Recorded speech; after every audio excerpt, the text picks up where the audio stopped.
Prince William could not hold back the tears. It was not a public ceremony that broke his composure. It was not another anniversary of Princess Diana's death. And it was not a speech about the future of the monarchy. This time, it was Princess Anne. Anne had brought William back to words his mother had written while she was still alive, while William and Harry were still boys, and while Diana still believed she would have years to teach them what mattered. The letter came from November 1995. At first, it looked like one more surviving piece of Diana's private correspondence, but the passage Anne drew attention to was not about Prince Charles, divorce, titles, or the crown. It was about her sons. Diana wrote about teaching William and Harry the importance of communication on a deeper level. For William, those words did not stay in 1995. They pulled him toward the final phone call from Paris. They pulled him toward Balmoral. They pulled him toward August 31st, 1997, when the conversation he thought would continue suddenly ended forever. And then, the meaning became even harder to escape. Because Diana's two sons were no longer the boys she had tried to keep close. William was now carrying the future of the monarchy. Harry was living thousands of miles away. Years of accusations, interviews, silence, and anger stood between them. Had Diana spent her final years trying to protect the very bond her sons were now allowing to disappear? The full meaning of the message would come later. But first, William had to remember what that bond once looked like. One long before the brothers were divided by duty, distance, and public argument, Diana had written about them in a completely different way. After Prince Harry was born on September 15, 1984, Diana wrote to Violet Collison, a former royal housekeeper who had known the Spencer family for years. The letter captured William as a little boy, not an heir. He was fascinated by his new brother. Diana described him showering baby Harry with hugs and kisses. There was no future king standing beside a spare. There were only two children, and an older brother delighted by the baby who had entered the family. That detail mattered to Diana. She understood the structure around her sons better than almost anyone. William would inherit a position Harry never could. From birth, the brothers would be measured differently. One would be trained for the throne. The other would be expected to support him. Diana could not remove that difference, but she could try to make their relationship stronger than it. That is why the old letter became important when Anne later returned to Diana's 1995 words. Diana's concern about communication had not appeared suddenly. She had been protecting the brothers' closeness from the beginning. At that age, the difference between heir and younger brother did not seem capable of dividing them. William was protective. Harry followed him. Diana could look at the two boys and imagine that whatever the institution demanded later, they would still have one another. But the first real pressure on that hope did not come from adulthood. It came from inside their own home. When Charles and Diana's marriage began to collapse, William and Harry were forced to experience the same family breakdown at very different ages. That was when silence first became dangerous. The separation of Prince Charles and Princess Diana was formally announced in December 1992. William was 10, Harry was 8. Neither boy had chosen the conflict, yet both lived inside its consequences. By then, the marriage had become surrounded by private pain and public attention. William was old enough to understand more than adults around him may have wanted. Diana reportedly referred to him as her little wise old man. The phrase sounded affectionate, but it also revealed something heavier. William was still a child, yet he had begun absorbing emotions that belonged to the adults around him. He could see his mother's unhappiness. He could sense the tension surrounding his father, and at the same time, he was being prepared for a future in which he would eventually carry responsibility for the same monarchy causing so much strain inside his family. Harry experienced those years differently. He was younger. He understood less of the negotiations and the public battle. A family does not always break because people stop loving one another. Sometimes it breaks because they stop saying what they feel until each person begins living inside a separate version of the same story. By November 1995, Diana had lived through years of exactly that.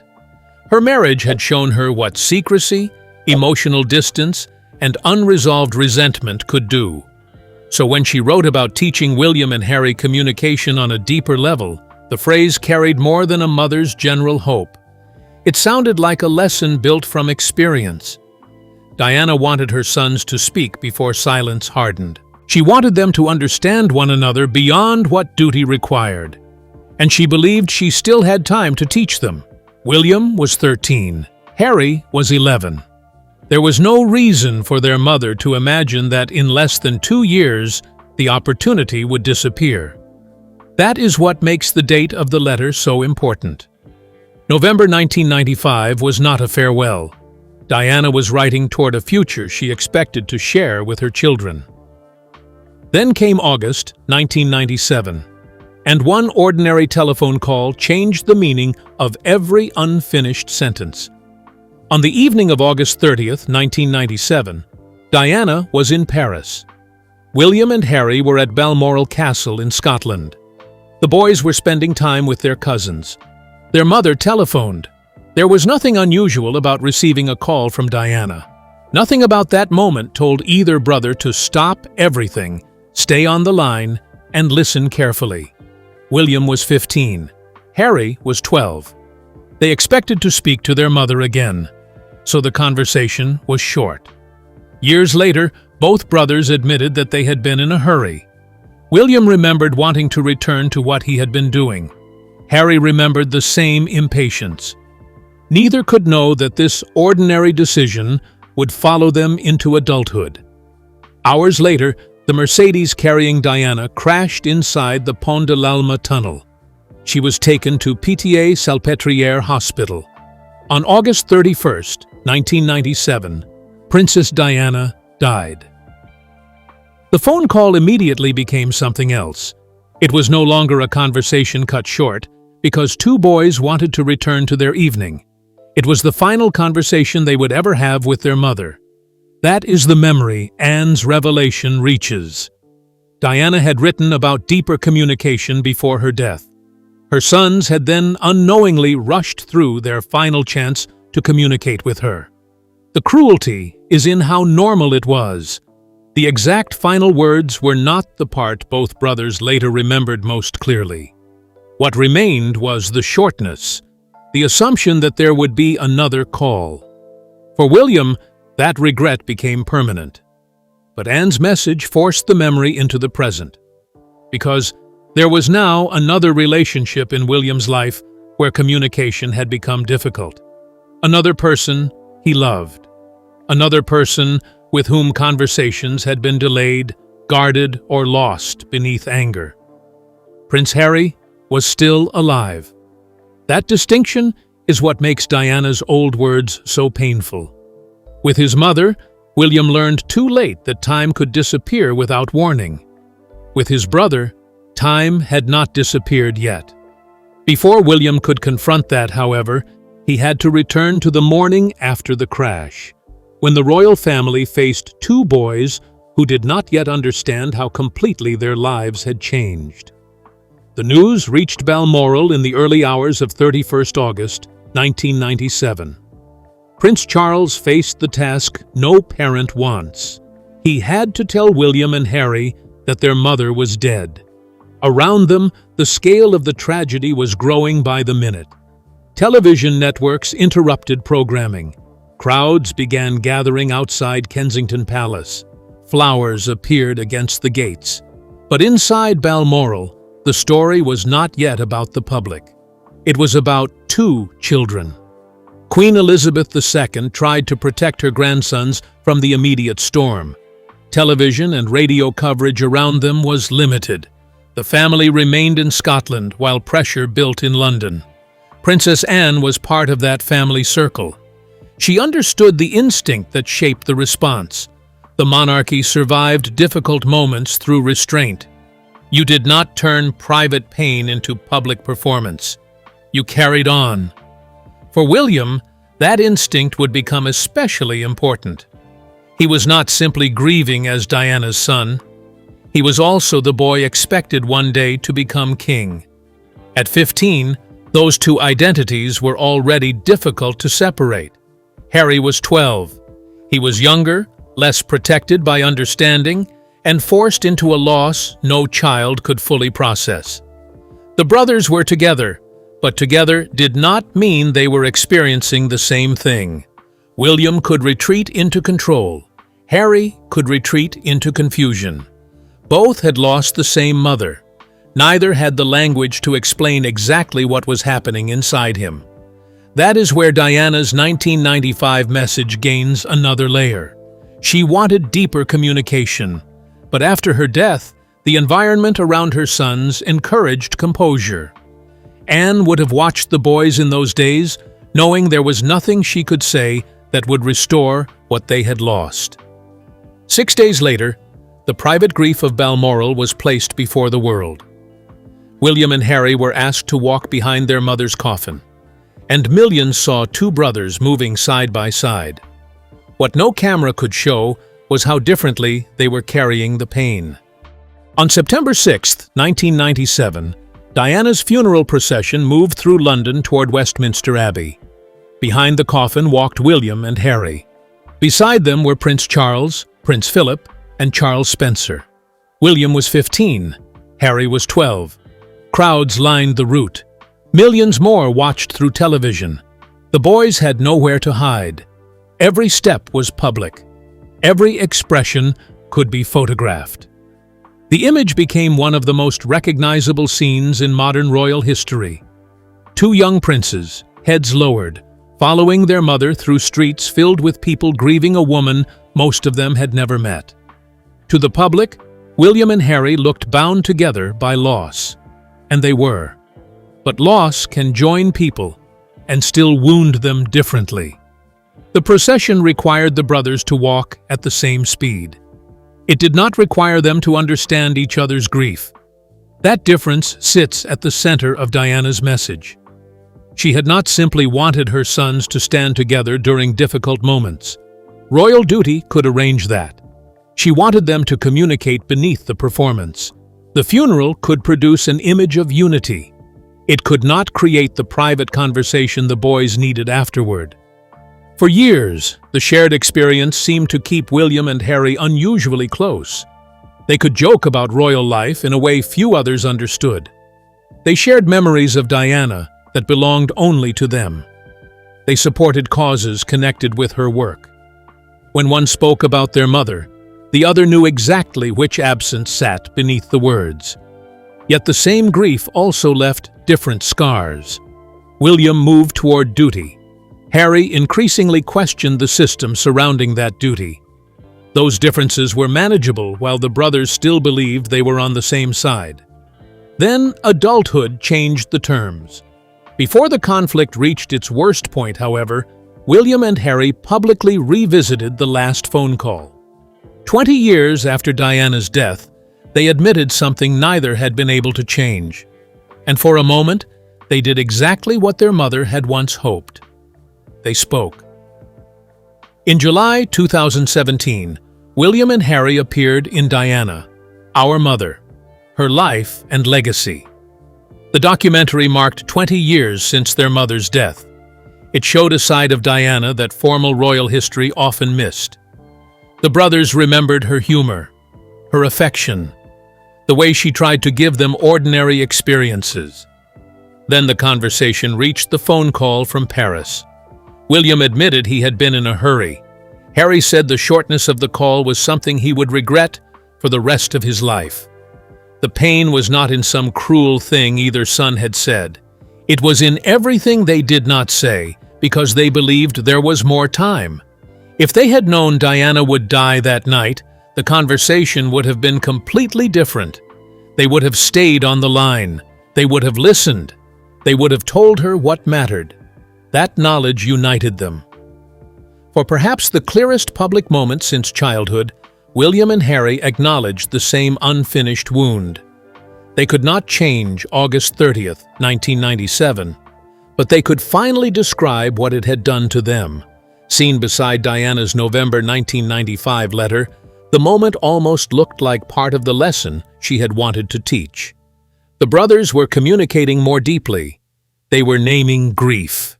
They were sharing it. But the timing is painful in hindsight.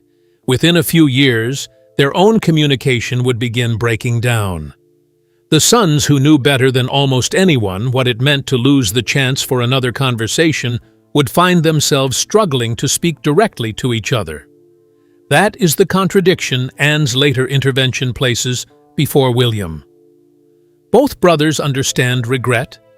Both understand what silence can cost. Both know the terrible danger of believing there will always be another chance to say what matters. And yet, their relationship still reached a point where distance became easier than resolution. The next break would not happen because of one event alone. It would grow through marriages, roles, accusations, the press, and completely different ideas about how to protect their families. By 2020, the two sons Diana once hoped would remain emotionally connected were moving on to separate continents. William's adult life became increasingly tied to the future of the crown. Harry's relationship with that same institution became more difficult. After Harry married Meghan Markle, tension around the Sussex household grew. There were disagreements involving the press, security, staff, public expectations, and the relationship between the brothers themselves. Then came January 2020. Harry and Meghan announced that they intended to step back from senior royal duties. The announcement led to the Sandringham Summit. Queen Elizabeth II, Prince Charles, Prince William, and Prince Harry were pulled into discussions over what the Sussexes' future would look like. The final arrangement left Harry outside the role he had occupied for most of his life. He and Meghan eventually settled in California. Physical distance soon became emotional distance. Private grievances entered the public record. There was the Oprah interview, then the Netflix documentary, then Harry's memoir, Spare. In the book, Harry described a physical confrontation with William during an argument. William did not publicly answer each accusation. The result was exactly the kind of silence that can mean completely different things depending on which side is experiencing it. To William, silence could represent dignity, protection, and refusal to make a family conflict worse in public. To Harry, silence could feel like denial or abandonment. Neither interpretation automatically closes the distance between them. That is why Diana's wording matters. She did not tell one son to surrender his position. She did not tell the other to accept every decision made by the palace. Her message concerned a deeper level beneath those roles. Anne could not solve the brothers' disagreement. She could not undo Spare. She could not move Harry back to Britain or ask William to stop being the heir. But Diana's surviving words could do something neither palace statements nor public interviews could. They could remind both men of who they were before the argument, before California, before Meghan, before the crown became William's future, before royal life became something Harry wanted to escape. Two brothers, and a mother who had already seen what unspoken resentment could do to a family. Princess Anne had spent decades being associated with duty rather than public emotion. That made her place in this story unusual. She was King Charles's sister. She was William and Harry's aunt. She had been at Balmoral during the days surrounding Diana's death, and she understood the culture both princes had inherited.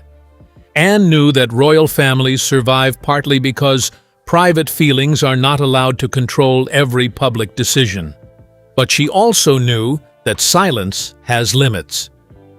By the time Diana's November 1995 correspondence resurfaced, The relationship between William and Harry had already endured years of strain.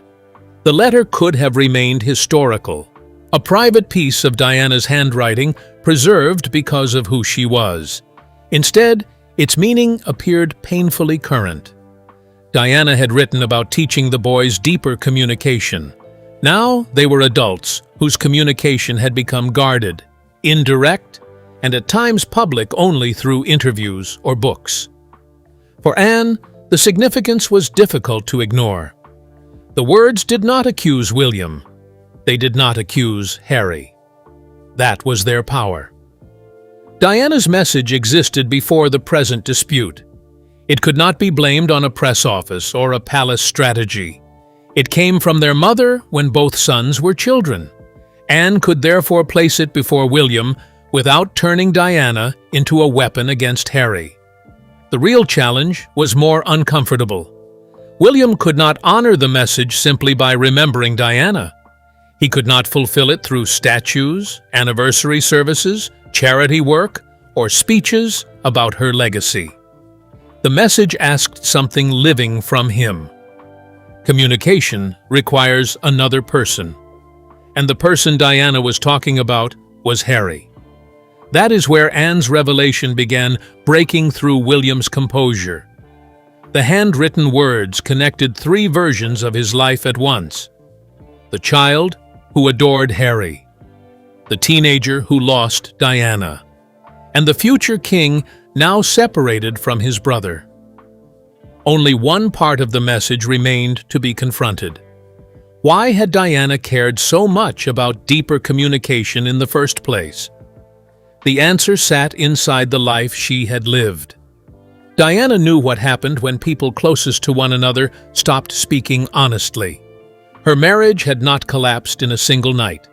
It had broken through years of disappointment, separate loyalties, private resentment, and conversations that came too late. By November 1995, she was no longer looking at family silence as an abstract problem. She had lived inside it. That experience changed the meaning of what she wanted for William and Harry. She was not asking them to avoid disagreement. Brothers disagree. Adults choose different paths. Families change. What Diana appeared determined to prevent was something deeper, allowing hurt to become so permanent that neither son could reach the other beneath it. William's life would always be shaped by responsibility. Harry's would always be shaped by being the younger son beside the heir. That phrase becomes almost painfully exact when placed against the final call from Paris. William and Harry did communicate with Diana that night.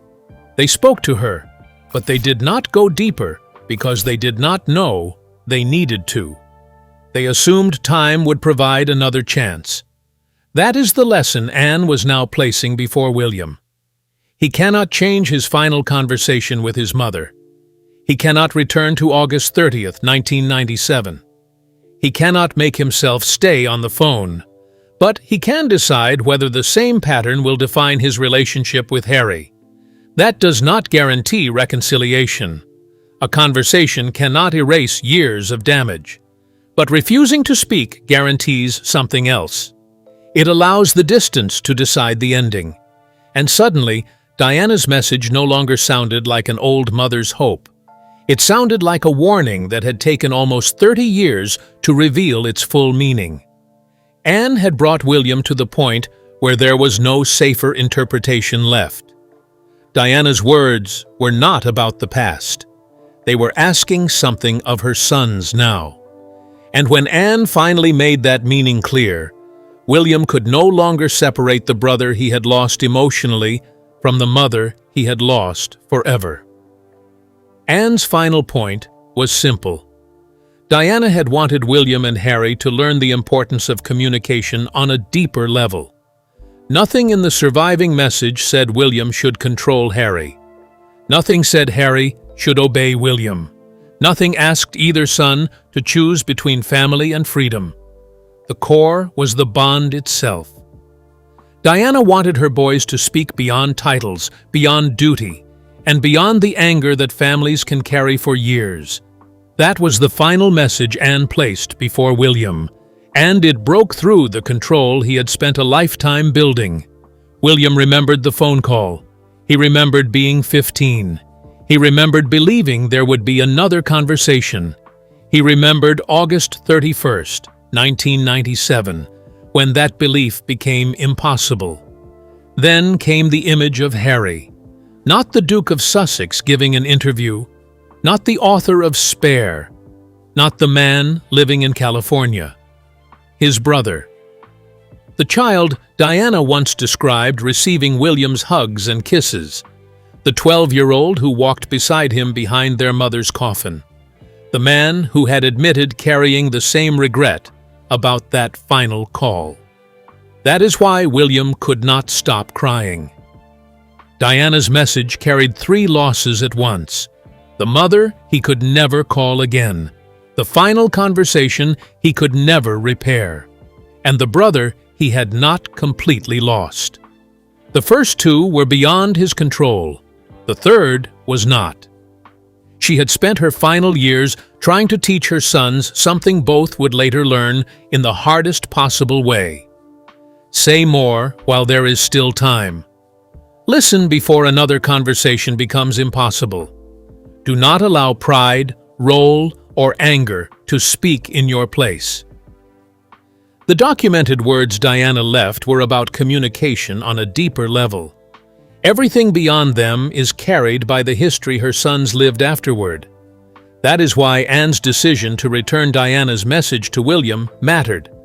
She could not bring Diana back. She could not erase the years between William and Harry. But she could remind the future king that one person from that lost family was still here, Harry. And unlike the final telephone call from Paris, this conversation does not have to remain unfinished. Diana never got the years she thought she had to finish teaching her sons, but the lesson survived her. Now William has to decide what to do with it. Because the most painful part of Diana's final message is not what happened in 1997.